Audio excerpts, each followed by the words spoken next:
یہ عظمت والا مہینہ اس اعتبار سے بھی ہے، اس کے اندر دو کام ہوتے ہیں، ایک حج جیسا فریضہ بھی ادا ہوتا ہے، اور دوسرا قربانی جیسے اہم فریضہ بھی اسی مہینے میں ادا کی جاتی ہے۔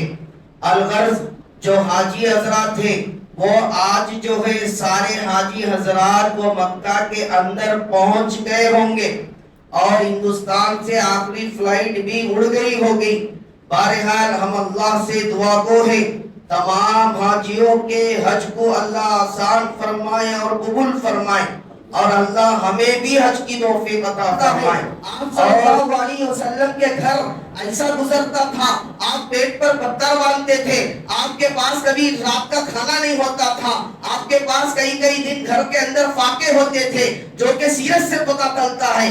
لیکن جب قربانی کا موسم آتا تھا، لیکن آپ صلی اللہ علیہ وسلم قربانی کی اہمیت، قربانی کی فضیلت کو بتانے کے لیے، آپ امت کو بتانے کے لیے، قربانی کی اہمیت کو اجاگر کرنے کے لیے، قربانی آپ نے اپنے زندگی میں کبھی ایسا 10 سال کے اندر نہیں گزرا کہ آپ نے قربانی نہ دیا۔ فرماتے ہیں آقا نامدار تاجدار مدینہ محمد رسول اللہ صلی اللہ علیہ وسلم نے حجۃ الوداع کے موقع پر 100 اونٹوں کی قربانی آپ نے دی اپنے ہاتھوں سے۔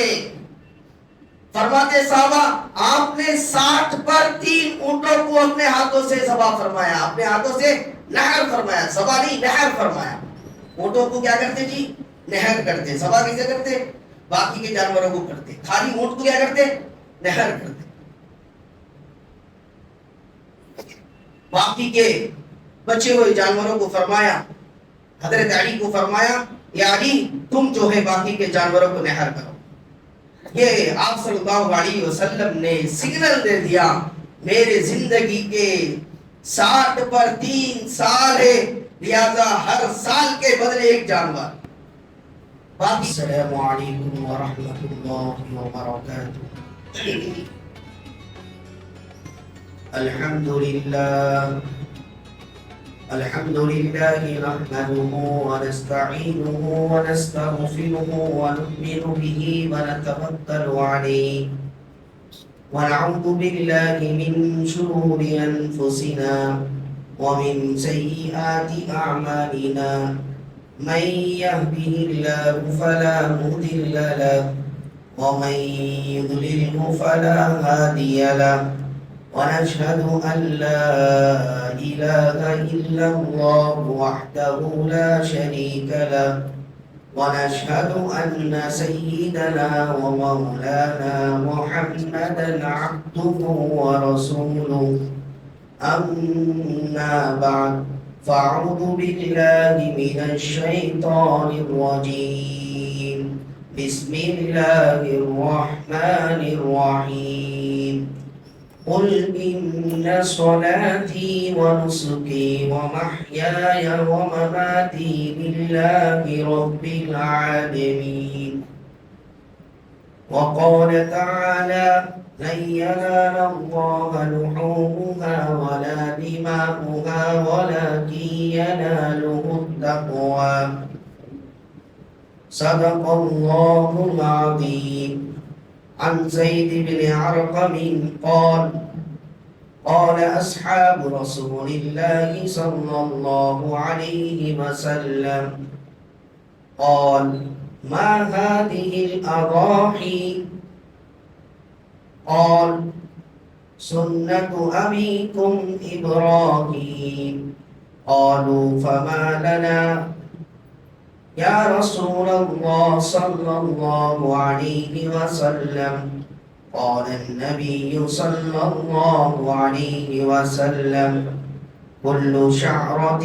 حسنة قالوا فالصفوف قال النبي صلى الله عليه وسلم كل شعرة في الصفوف حسنة أو كما قال عليه الصلاة والسلام عن أبي هريرة رضي الله عنه قال النبي صلى الله عليه وسلم من وجد ساعة فلم يضحي فلا يقربن مصلانا أو كما قال عليه الصلاة والسلام. اللهم صل على سيدنا محمد وعلى آل سيدنا محمد وبارك وسلم تسليما كثيرا كثيرا. اللهم صل على محمد النبي الأمي وعلى آله وسلم تسليما. اللہ رب العزت کا بے انتہا فضل، اس کا کرم، اس کا احسان ہے کہ اللہ رب العزت نے ہمیں اور آپ کو جمعے کے نماز کے لیے جمع فرمایا، اور اس سے پہلے اللہ جل جلالہ اور آقا نامدار تاجدار مدینہ محمد رسول اللہ صلی اللہ علیہ وسلم کے باتیں کہنے اور سننے کا موقع عنایت فرمایا. اور اللہ تبارک و تعالیٰ کا ہی احسان ہے کہ اللہ رب العزت نے ہمیں اور آپ کو ایسے عظمت والے، ایسے برکت والے، ایسے رحمت والا مہینہ جو گزر رہا ہے، یہ ماہ ذی الحجہ کا مہینہ ہمیں نصیب فرمایا.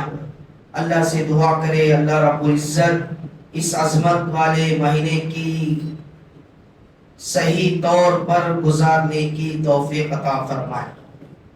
تو محترم سامعین، جیسا کہ گزشتہ 2 جمعوں کے اندر آپ حضرات کے سامنے سیرت سیدنا ابراہیم علیہ السلام کے سیرت پر روشنی ڈالی گئی تھی، اور قرآن کریم کے آیتوں کے اوپر روشنی ڈالی گئی تھی، اور سنت ابراہیم علیہ السلام کے واقعات، اور اللہ رب العزت نے حضرت ابراہیم علیہ السلام کو جو آزمایا تھا، اور آپ کے کس طرح کڑن امتحانات تھے، اور آپ کو اللہ نے کس طرح آزمایا، کیسے کیسے بڑے امتحانات اللہ نے آپ سے لیا، اور آپ نے کس طرح اس کو فرما برداری کے ساتھ بلا جھجک آپ نے ان تمام احکامات کو، جو اللہ کے حکموں کو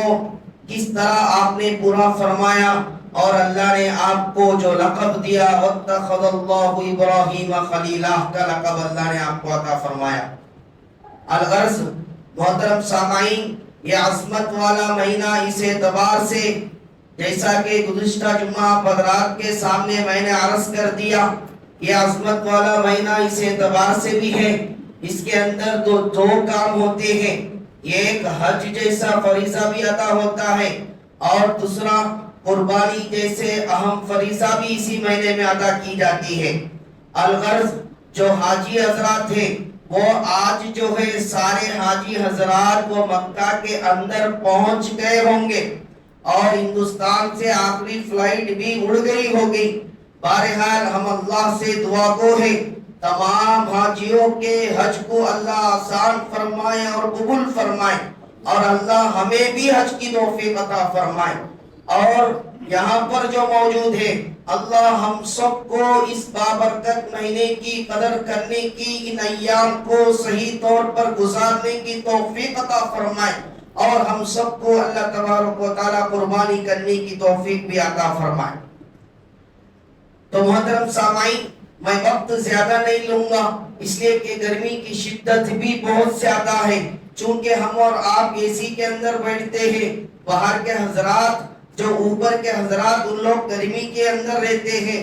میں وقت کو مختصر طور پر اپنی بات کو رکھوں گا.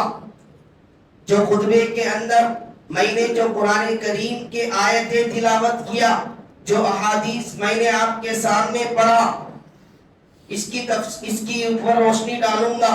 الغرض ہمارے سامنے جو ابھی آنے والے جمعرات کو عید الاضحیٰ کی نماز ادا کی جائے گی اور بقرہ عید بنائی جائے گی. الغرض عید الاضحیٰ بقرہ عید جو بنائی جاتی ہے، یہ قربانی والا عمل ہے.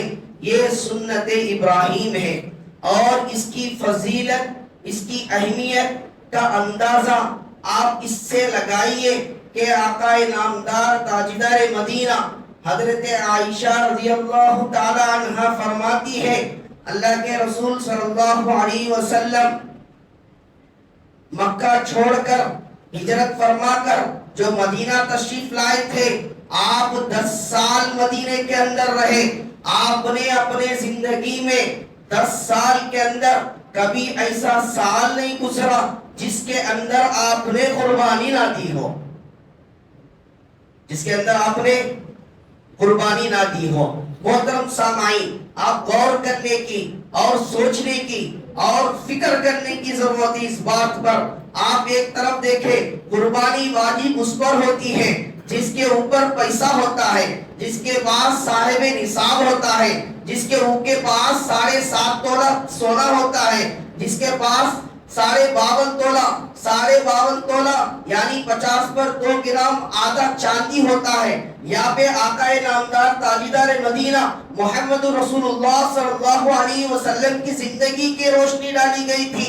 آپ تاریخ سے پتہ چلتا ہے، آپ صلی اللہ علیہ وسلم کے گھر ایسا گزرتا تھا، آپ پیٹ پر پتھر باندھتے تھے، آپ کے پاس کبھی رات کا کھانا نہیں ہوتا تھا، آپ کے پاس کئی دن گھر کے اندر فاقے ہوتے تھے، جو کہ سیرت سے پتہ چلتا ہے۔ لیکن جب قربانی کا موسم آتا تھا، لیکن آپ صلی اللہ علیہ وسلم قربانی کی اہمیت، قربانی کی فضیلت کو بتانے کے لیے، آپ امت کو بتانے کے لیے، قربانی کی اہمیت کو اجاگر کرنے کے لیے، قربانی آپ نے اپنے زندگی میں کبھی ایسا 10 سال کے اندر نہیں گزرا کہ آپ نے قربانی نہ دیا ہو۔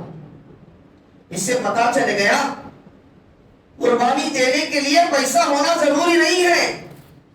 قربانی کا موسم آ گیا، قربانی کے ایام آ گئے، چاہے وہ غریب ہو چاہے وہ مالدار ہو، ہر آدمی کو چاہیے کہ اپنی استعداد کے مطابق قربانی دینے کی فکر اور کوشش کرنا چاہیے۔ یہ میسج ہمارے اور آپ کے آقا نامدار تاجدار مدینہ محمد رسول اللہ صلی اللہ علیہ وسلم کے زندگی سے ملتا ہے۔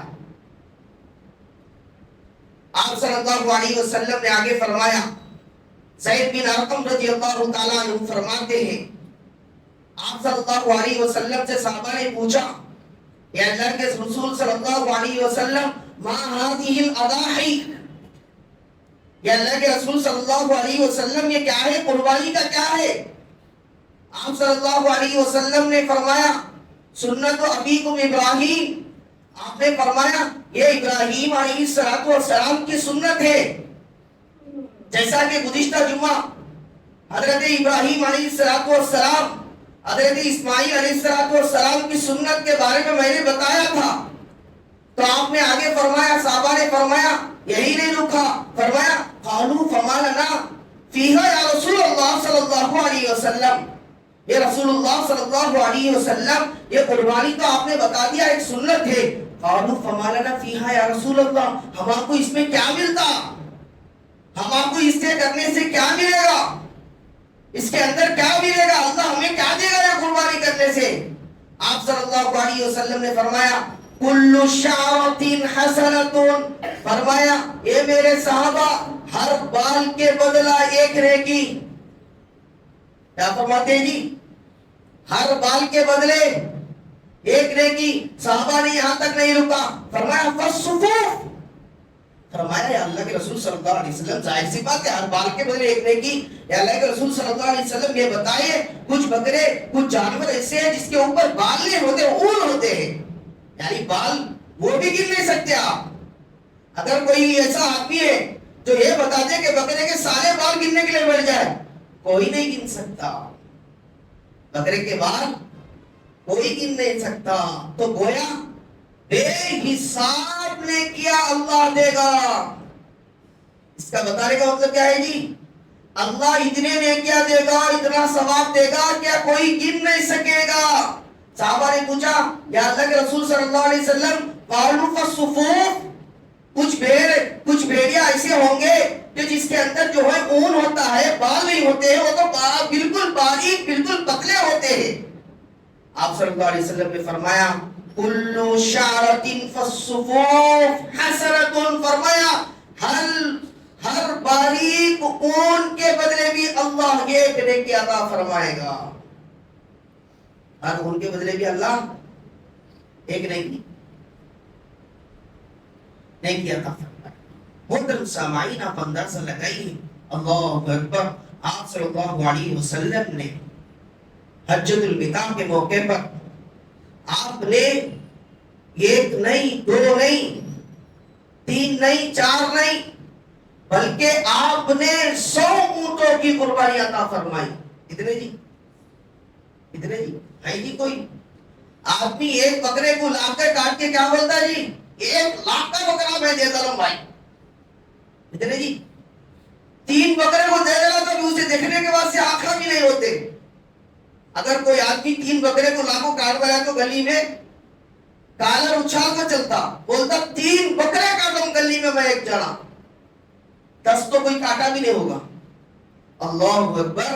یا آقا نامدار تاجدار مدینہ محمد رسول اللہ صلی اللہ علیہ وسلم حجۃ الوداع کے موقع پر صحابہ فرماتے ہیں، آقا نامدار تاجدار مدینہ محمد رسول اللہ صلی اللہ علیہ وسلم نے حجۃ الوداع کے موقع پر 100 اونٹوں کی قربانی آپ نے دی اپنے ہاتھوں سے. فرماتے صحابہ آپ نے 60 پر 3 اونٹوں کو اپنے ہاتھوں سے ذبح فرمایا، اپنے ہاتھوں سے نحر فرمایا، ذبح نہیں نحر فرمایا. اونٹوں کو کیا کرتے جی؟ نحر کرتے. ذبح کیسے کرتے؟ باقی کے جانوروں کو کرتے، خالی اونٹ کو کیا کرتے؟ نحر کرتے.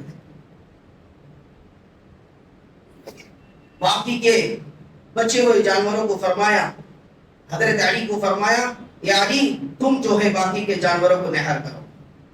یہ آپ صلی اللہ علیہ وسلم نے سگنل دے دیا، میرے زندگی کے 60 پر 3 سال ہے، لہذا ہر سال کے بدلے ایک جانور. باقی کے جانور حضرت علی رضی اللہ تعالیٰ عنہ کو حکم فرمایا باقی کے جانوروں کو تم سے بافر. اللہ اکبر. اس سے کیا پتا چلا؟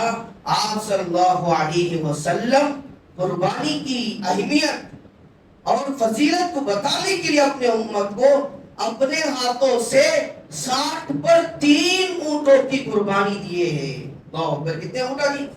60 پر 3 اونٹا. آج اگر کوئی ایک اونٹ خرید لے راجستھان جا کر تو پتا چلے گا کیا جی؟ راجستھانی چھوڑو، آپ سوچیں گے حضرت وہ تو مکے میں اونٹا سستے ہوتے ہوں گے، جا کر پتا کریں وہاں اب بھی مہنگے. باجی اب بھی مہنگے. بہرحال آپ صلی اللہ علیہ وسلم نے فرمایا من وجد له ساعۃ فلم یضحی. آپ صلی اللہ علیہ وسلم نے کس طرح تنبیہ فرمایا ہے؟ فرمایا من وجد ساعۃ فلم یضحی. اور فرماتے ہیں آپ صلی اللہ علیہ وسلم حضرت ابو ہریرہ رضی اللہ تعالیٰ عنہ کا ارشاد فرماتے ہیں آپ صلی اللہ علیہ وسلم جس نے قربانی کرنے کی طاقت ہے. یہاں پہ یہ نہیں فرمایا پیسے ہے، مالدار ہے، غریب ہے، اس کے پاس گنجائش ہے، یہ نہیں فرمایا. فرماتے ہیں من وجد ساعۃ فلم یضحی، جو قربانی کرنے کی جس کے پاس طاقت ہے، فلم یضحی، اس نے قربانی نہیں کرا. فلا یقربن مصلانا. فرماتے بھائی ایسا مسلمان، ایسا آدمی میرے عیدگاہ کو بھی آنا رکھو. فلا یقربن مصلانا. کیا فرماتے جی؟ میری عیدگاہ کو بھی آنا رکھو. کس کی عیدگاہ جی؟ عیدگاہ کس کی؟ بھائی اس زمانے میں آپ صلی اللہ علیہ وسلم فرما رہے ہیں کہ یعنی عیدگاہ میری عیدگاہ کو یعنی نماز پڑھنے کی عیدگاہ کو مت آؤ. گویا کہ آج کے زمانے میں آپ جو قربانی دینے کی طاقت رکھتے ہو، آج قربانی دینے کا کتنا سمپل ہے. آدمی جو بکرا دینے کی طاقت نہیں رکھتا ہے وہ بڑے جانور میں دینے کی طاقت رکھتا ہے. جو بڑے جانور کے اندر بھی بھائی کم از کم 4,000 سے حصہ شروع ہے. جو اور تک کا دینا چاہتے ہیں وہ 3,500 میں بھی دور میں مل جاتا ہے. جو اور دینا چاہتے ہیں وہ 2,000 میں بھی دینے کی طاقت رکھتا ہے. جو اپنے اپنے سہولیات کے حساب سے 2,000 میں بھی حصہ مل رہا ہے، 3,000 میں بھی مل رہا ہے، 4,000 میں بھی مل رہا ہے، اور وہی 10,000 15,000 اپنے اپنے حساب سے. آپ صلی اللہ علیہ وسلم فرما رہے ہیں جس نے طاقت رکھا پھر قربانی نہیں دیا فرما رہے ہیں کہ وہ عیدگاہ کے قریب بھی مت آنا، نماز ہی مت پڑھنے مت آنا اسے لوگ. اللہ اکبر. تو محترم سامعین آپ اندازہ لگائیے کیا الغرض خلاصہ کلام کیا پتا چلا. قربانی ایک ایسا عمل ہے، اسے مالداری سے غریبی سے تعلق نہیں رکھتا ہے، بلکہ ہر آدمی کو اپنے اپنے حساب سے جہاں تک طاقت ہے ہر آدمی کو اس کے اندر قربانی دینے کی کوشش اور فکر کرنا چاہیے. جو آدمی کرے گا اس کے لیے ثواب ہے. آپ اندازہ لگائیے حضرت علی رضی اللہ تعالیٰ آپ صلی اللہ علیہ وسلم نے قربانی کی اہمیت کو کس طرح آپ سمجھا رہے ہیں. فرماتے ہیں حضرت علی رضی اللہ تعالیٰ عنہ آپ صلی اللہ علیہ وسلم کی وفات ہو گئی. یہ تو آپ صلی اللہ علیہ وسلم کی زندگی کے اندر ہے. یہ جتنے واقعات میں نے آپ کو بتایا یہ تو آپ صلی اللہ علیہ وسلم کے حیات میں ہے. آپ صلی اللہ علیہ وسلم کی وفات ہو گئی. وفات ہونے کے بعد حضرت علی رضی اللہ تعالیٰ عنہ ہر سال جو ہے 2 بکرے کاٹ رہے، 2 بکرے کاٹ رہے. صحابہ نے پوچھا یا حضرت علی تم 2 سوا کر رہے کیا بات ہے؟ حضرت علی رضی اللہ تعالیٰ عنہ نے فرمایا مجھے آپ صلی اللہ علیہ وسلم نے یہ وصیت فرمائی ہے کہ جب میں دنیا سے چلے جاؤں وفات میری جب ہو جائے تو لہذا تم جو ہے میرے نام سے بھی ایک بکرے کو ذبح کرنا. میرے نام سے ایک بکرے کو ذبح کرنا. گویا کیا پتہ چلا؟ یعنی قربانی کی اہمیت آپ صلی اللہ علیہ وسلم اپنے زندگی میں خود ہی ارشاد فرما رہے ہیں. ایک جگہ آپ خود اپنے عمل کر رہے ہیں، 7 پر 3 اونٹیں ذبح کر رہے ہیں، اور ایک جگہ فرما رہے ہیں کہ قربانی جو نہیں کرتا، جو طاقت رکھتا ہو نہ کرے، وہ عیدگاہ بھی مت آئے. اور یہاں پر دنیا سے جانے کے بعد آپ حضرت علی کو ارشاد فرما رہے ہیں کہ بھائی جو قربانی تم میرے جانے کے بعد بھی تم قربانی کرنا. اسی سے علماء کرام مسئلے کو نکالے فرما رہے ہیں کہ یہاں سے مسئلہ نکلا گویا پتا چلا کہ آپ صلی اللہ علیہ وسلم کی اس وصیت سے یہ پتا چلا مرحومین کے نام سے قربانی دینا بھی جائز ہے. اور ایک حدیث بھی آپ صلی اللہ علیہ وسلم نے خود جو ہے آپ نے اپنے امت کے جانب سے بھی آپ نے قربانی دی ہے. آپ صلی اللہ علیہ وسلم نے اپنے جانب سے قربانی دیتے ہوئے آپ نے ایک صحابہ نے پوچھا، صحابہ نے آپ صلی اللہ علیہ وسلم ذبح کر رہے تھے، صحابہ نے پوچھا اللہ کے رسول صلی اللہ علیہ وسلم آپ جو قربانی دے رہے ہیں، آپ نے فرمایا میں اپنے جانب سے اور پوری امت کے جانب سے قربانی دے رہا ہوں. آپ صلی اللہ علیہ وسلم خود اپنے امت کے جانب سے. ظاہر سی بات ہے آپ صلی اللہ علیہ وسلم کا یہ عمل امت کا کہنا گویا امت کے اندر کچھ لوگ وفات بھی پا گئے، کچھ لوگ زندے بھی ہیں، کچھ لوگ آنے والے بھی ہیں. گویا پتا چلا انہی 2 احادیث سے علماء کرام نے یہ ثابت کرتے ہیں کہ گویا مرحومین کے جانب سے قربانی دینا جائز ہے. الغرض خلاصہ کلام پورے کا یہی ہے کہ محترم سامعین کہ قربانی یہ اتنی اہم عبادت ہے کہ قرآن کریم میں بھی اللہ فرماتا ہے قُلْ إِنَّ صَلَاتِي وَنُسُكِي وَمَحْيَايَ وَمَمَاتِي لِلَّهِ رَبِّ الْعَالَمِينَ. یہ لوگوں کہو قُلْ إِنَّ صَلَاتِي کہ میری نماز وَنُسُكِي میری پوری قربانی وَمَحْيَايَ میری زندگی وَمَمَاتِي میرا مرنا لِلَّهِ رَبِّ الْعَالَمِينَ یہ سب کے سب میرے اللہ کے لیے ہے، میرے رب العالمین کے لیے ہے. دوسری جگہ اللہ تعالیٰ 17ویں پارے میں فرماتا ہے قربانی کے سلسلے میں لَن يَنَالَ اللَّهَ لُحُومُهَا وَلَا دِمَاؤُهَا. بھائی دیکھیں پہلے امتوں کے اندر بھی قربانی تھی. اللہ نے ہمیں شریعت کے اندر کتنی آسانیاں، کتنی اس امت محمدیہ کے اوپر انعامات رکھے. پہلے امتوں کے اندر قربانی جو ہوتی تھی وہ خود نہیں کھا سکتے تھے، خود نہیں کھا سکتے تھے، لیکن کیسی آسانیاں اللہ نے رکھا، کتنے سہولیاتیں اللہ نے رکھا. پہلے امتوں کے اندر آپ قربانیاں تھی لیکن بندہ نہیں کھا سکتا تھا. حضرت آدم علیہ السلام کے زمانے میں قابیل اور حابیل یہ بھی قربانی دینے کا واقعہ ہمیں ملتا ہے. ان دونوں نے قربانی دی. قابیل اس نے تھوڑا سا غلہ دیا، حابیل اس نے جانور اللہ کے راستے میں دیا. اور کرتے کیا تھے؟ قربانی کا سسٹم کیسا تھا؟ لے جا کر بڑے پہاڑ کے اوپر رکھ دیتے تھے، دونوں اپنے اپنے قربانی لے جا کر کیا کرتے تھے جی؟ پہاڑ کے اوپر رکھ ڈالتے تھے۔ اب آپ رکھنے کے بعد اب دونوں دعا کرتے تھے، یا اللہ میرے طرف سے یہ آپ قبول فرمائیں۔ اب جو آدمی اخلاص کے ساتھ، اس کے ساتھ ہی اخلاص کے ساتھ اللہ کے ذریعے بغیر دکھلاوے کے جو اللہ کے لیے کرتا تھا، آسمان سے آگ آتی تھی اور اس کو جلا کو راکھ کر دیتی تھی، اور جس کا جل جاتا تھا اس کا قبول ہو گیا، جس کا نہیں جلتا تھا گویا اس کا کیا ہوتا تھا جی؟ اللہ نے اس کا قبول نہیں کیا۔ اب جو ہے دونوں نے رکھ دیا، رکھ دیتے، حابیل بھی رکھا، قابیل بھی رکھا۔ اب حابیل یہ تھا بڑا مخلص، اس نے جو ہے اللہ کے راستے میں بڑا جانور، زیادہ پیسے، اچھا اس نے جو ہے زیادہ پیسے خرچہ کر کے جانور لیا، جانور رکھ دیا، اور قابل جو تھا تھوڑے پیسے، چھوڑا گلہ لے جا وہاں رکھا، اللہ کے نام پر اتنا میں کیا کرتے ہوئے تھوڑے سے رکھا۔ اب اللہ کو دل کی نیتیں جانتے تھے، اللہ نے کیا کرا؟ قابل کا گلہ قبول نہیں کرا، حابیل کا جانور اللہ نے قبول کر لیا۔ تو پھر جو ہے یہی سے دشمنا کی شروع ہوئی، قابل نے قتل کر دیا۔ آگے کا واقعہ انشاءاللہ کبھی فرصت ملی تو بتائیں گے۔ تو گویا اب دیکھیں امت محمدیہ کے اندر یہاں پر تو اللہ کے راستے میں قربانی دیتے تھے، کیا ہوتا تھا جی؟ آگ آ کر ختم کر دیتے تھے، خود نہیں کر سکتے تھے۔ اس امت کے خصوصیات کے اندر دیکھیں، قربانی کا جانور ہم دیتے ہیں، اور کیا کرتے جی؟ جانور کیا کرتے؟ کیا کرتے جی؟ خود بریانیاں، خود کبابا ہے جی۔ اگر قربانی کرنے والا خود پورے جانور کو بریانی پکا کے کھا لے، غلط تو نہیں ہے نا؟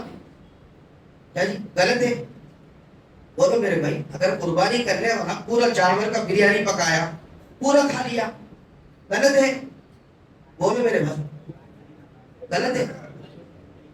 بولو جی غلط ہے؟ گھٹ بولو میرے بھائی۔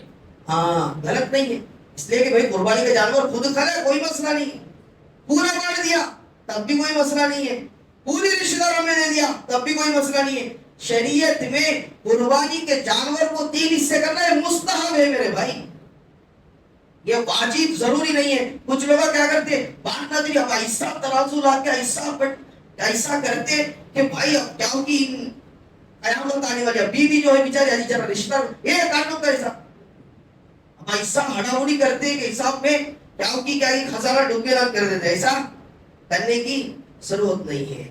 اللہ نے اس امت کے اندر بڑے سہولیات دی ہیں، لیکن سب سے اہم، سب سے افضل کیا ہے؟ سب سے اہم، سب سے افضل یہ ہے بھائی قربانی ایماندار دیتا ہے۔ اچھا افضل یہ ہے کہ سارا گوشت نہ کھانے والوں کے اندر بانٹ دے، یعنی بھائی آپ تو ایماندار ہیں، آپ تو کھانے والے ہیں، اسی لیے تو قربانی دے رہے ہیں، تو آپ بھی بریانی پکا کے کھا لیں گے، غریبوں کا کیا ہوگا؟ کھا تو سکتے ہیں، شریعت نے آپ کو اجازت دے رکھا ہے، پورا جانور آپ کھا لیجئے، پورا جانور آپ بریانی پکا کر رشتہ داروں میں کھلا دیجئے، لیکن کر سکتے ہیں۔ لیکن افضل کیا ہے؟ افضل یہ ہے کہ آپ اس کو پورا مستحقوں تک دے دیجئے، غریبوں کے اندر بانٹ دیجئے، اس لیے کہ ایک تو آپ کو قربانی کا بھی ثواب ملے گا، اور دوسرا جو نہ کھانے والا ہے اس کی دعا ملے گی، تو آئندہ سال آپ اس طرح کے 4 بکرے کاٹنے والے کا پیسہ اللہ آپ کو عطا فرمائے، یعنی ہے نا؟ ایسا ہے نا بھائی؟ اگر آپ بھی کاٹے، آپ بھی کھا لیے، یہ اس کے اندر مزہ کیا ہے؟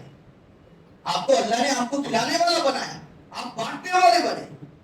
تو اللہ تعالیٰ قرآن کریم میں کیا فرماتا ہے؟ دیکھیں شریعت میں لَن يَنَالَ اللَّهَ لُحُومُهَا وَلَا دِمَاؤُهَا وَلَكِنْ يَنَالُهُ التَّقْوَىٰ۔ میرے بھائیو قربانی کرو، اللہ کیا فرماتا ہے؟ قربانی کرو۔ لَن يَنَالَ اللَّهَ لُحُومُهَا، نہ تمہارا گوشت میرے پاس پہنچتا ہے، لَن يَنَالَ اللَّهَ لُحُومُهَا وَلَا دِمَاؤُهَا، اللہ فرماتا ہے نہ تمہارا خون میرے پاس پہنچتا ہے، وَلَكِنْ يَنَالُهُ التَّقْوَىٰ، اللہ فرماتا ہے بھائی میں تمہارے دلوں کے ارادے کو دیکھتا ہوں، تم قربانی کس کے لیے کر رہے ہو؟ کیا تم دکھانے کے لیے کر رہے ہو کہ میرا جانور سب سے بڑا ہونا چاہیے، گلیوں کے اندر میرا نام ہونا چاہیے، مارکیٹ کے اندر سب سے میرا نام مشہور ہونا چاہیے، میرا نام سب سے اونچا ہونا چاہیے، میرا نام بلند ہونا چاہیے، یا اللہ کے پاس تمہارا نام ہونا چاہیے؟ اللہ فرماتا ہے وَلَٰكِن يَنَالُهُ التَّقْوَىٰ، نہ تمہارا گوشت پہنچتا ہے، نہ تمہارا خون پہنچتا ہے، نہ تمہارا جانور پہنچتا ہے، بلکہ تمہارا دل کا ارادہ اللہ کے پاس پہنچتا ہے۔ اسی لیے قربانی کے اندر سب سے اہم تمہارا اخلاص ہے۔ قربانی کے اندر کیا ہے جی؟ تمہارا اخلاص ہے، دل کا ارادہ ہے، اللہ کو راضی کرنے کے لیے قربانی دے، لوگوں کو دکھانے کے لیے قربانی دیں گے، چاہے لاکھوں روپے خرچ کر لے، کوئی فائدہ آپ کو نہیں ملے گا۔ اللہ کو راضی کرنے کے لیے 15,000 کا ہی جانور دے دے، اللہ کو راضی کرنے کے لیے 2,000 کا ہی حصے میں حصہ ملا لے، لیکن اگر آپ کا ارادہ صاف ہے، اللہ کو راضی کرنے کا ہے، 2,000 کے اندر ہی آپ کا حصہ ہے، لیکن یقین جانیے دنیا میں بھی کامیابی کا ذریعہ بنے گا، آخرت میں بھی کامیابی کا ذریعہ بنے گا، لیکن لوگوں کو دکھانے کے لیے ہے، لوگوں کو بتانے کے لیے ہے، لیکن آپ 2 لاکھ روپے کا بھی جانور لا رہے ہیں، لیکن اللہ کی قسم دنیا بھی برباد ہوگی، آخرت بھی برباد ہوگی، دنیا بھی برباد ہوگی، آخرت بھی برباد ہوگی۔ الغرض اب قربانی اصل کس پر واجب ہوتی ہے؟ ایک اہم مسئلہ ہمیں سمجھنے کی ہے، یہ تو فضائل آپ کے سامنے ہیں۔ قربانی دراصل اصل واجب کس پر ہوتی ہے؟ قربانی واجب اسی کو پر ہوتی ہے جس کے اوپر زکات ہے۔ زکات کے مسائل آپ حضرات سمجھتے ہی ہیں، جانتے ہی ہیں۔ 80 پر 7 گرام آدھا سونا جس کے پاس ہے، یا 50 پر 2 گرام آدھا تولہ، یعنی 612 گرام آدھا چاندی۔ آج کے وقت میں قیمت کے حساب سے آج کا چاندی کا قیمت 270 پر 9 روپے، کتنا ہے؟ 270 پر 9 روپے کی قیمت ہے آج 1 گرام چاندی کی۔ آج کے حساب سے چاندی کی قیمت جس کے پاس 1,70,000 پر 1,000 کے قریب، کتنا نہیں؟ 1,70,000 پر 1,000 کے قریب، چاہے پیسے ہو، سونا ہو، تجارت کا سامان ہو، ایسے آدمی پر قربانی واجب ہو جاتی ہے۔ اب یہ سال گزرنا ضرورت نہیں ہے، زکات میں کیسا سال گزرنا زکات ہوتا، لیکن بقرعید میں سنیے، بقرعید کے 3 دن ہے، قربانی کے کتنے دن ہیں جی؟ 3 دن۔ کون سے دن؟ 10 ذی الحجہ، 11، 12، یہ 3 دن قربانی کر سکتے، اس کے علاوہ قربانی نہیں کر سکتے۔ 3 دن ہی کی قربانی ہے، اس کے علاوہ قربانی کے دن نہیں ہے۔ 3 دن کے اندر قربانی کرنا۔ یہ 3 دن کے اندر کسی کے پاس بھی 1,70,000 پر 1,000 کے پیسے کے برابر پیسے آ گئے، کچھ بھی مالدار بن گیا، تو قربانی آٹومیٹک واجب ہو جاتی ہے۔ اب یہ ہمیں اور آپ کرتے سو غلطی کیا ہے؟ گھر کے اندر باپ کے طرف سے قربانی دے ڈال کو سب بھی خاموش ہو جاتے، ایسا نہیں ہے۔ گھر کے اندر 4 بھائیاں ہیں، گھر کے اندر 4 بھائیوں کی 4 بیویاں ہیں، اور 4 بیویوں کے پاس سونا ہے، سب کے اوپر الگ الگ قربانی واجب ہوتی، سب کے اوپر الگ الگ قربانیاں واجب ہوتی۔ 4 عورتوں کے پاس سونا ہے نا بھائی، سب کے اوپر الگ الگ واجب ہوتی۔ اب آپ سوچیں گے 80 پر 8 گرام سونا نہیں ہے نا حضرت، لیکن ان کا ذرا چاندی رہتا، پٹیا رہتے، پنگوٹیا رہتے، کچھ نہ کچھ لوگوں کے پاس چاندی رہتا، دونوں مل جاتے، تب جا کر چاندی کی قیمت لگا ڈالتے۔ تو 4 کے پاس سونا تھوڑا بہت چاندی رہتا، مل جا کے چاندی کے حساب لگاتے، چاندی کے حساب لگائیں گے تو سونا کی قیمت ملا کو اتنا قیمت پہنچ جاتا۔ تو 4 کے پاس سونا چاندی مل جانے کی وجہ سے 4 کے پاس الگ الگ قربانی واجب ہو جاتی۔ ہمیں کیا سمجھتے ابا کی طرف سے دیتا ہے تو سب کی طرف سے ادا ہو جاتا، ایسا سمجھتے، غلط فہمی ہے، سب کے اوپر الگ الگ واجب۔ الغرض خلاصہ کلام یہ سب چھوڑیے، مسئلے مسائل یہ تو آپ کو حضرات کے آتے رہتے، وہ یاد بھی رہتے نہیں۔ خلاصہ کلام یہ ہے کہ بھائی قربانی ایک ایسی عظیم عبادت ہے، ہر آدمی کو قربانی دینا چاہیے۔ میں نے آپ کو کیا بتایا؟ اللہ کے رسول صلی اللہ علیہ وسلم اپنے زندگی میں آپ کے پاس نہ پیسے تھے، نہ آپ کے پاس سونا تھا، نہ آپ کے پاس چاندی تھا، آپ کے پاس نہ گھر میں کھانے کو کھانا نہیں تھا، ہے نا بھائی؟ ایسا ہی ہے بھائی۔ اللہ کے رسول صلی اللہ علیہ وسلم کے پاس مال غنیمت میں سے ایک مرتبہ کچھ سکے آ گئے، آپ نے کھل کر آپ کے تکے کے نیچے رکھ دیے، آپ نے اس رات پورا بے چین ہو گئے، آپ نے اٹھے دیکھے یا عائشہ یہ کیا، یہ پیسہ میرے پاس آ گئے، آپ نے فوراً گئے اس کو صدقہ کر دیے۔ گویا کیا پتا چلا، آقا نامدار تاجدار مدینہ محمد رسول اللہ صلی اللہ علیہ وسلم اپنے پاس 1 روپیہ بھی پیسہ نہیں رکھتے تھے، ایسا ہی نا؟ لیکن جب قربانی کا مسئلہ آتا تھا، آپ نے اپنے زندگی میں کبھی قربانی نہیں چھوڑے، ایسا ہی ہے نا؟ آپ نے قربانی کو کبھی نہیں چھوڑا، بلکہ زندگی میں نہیں چھوڑے۔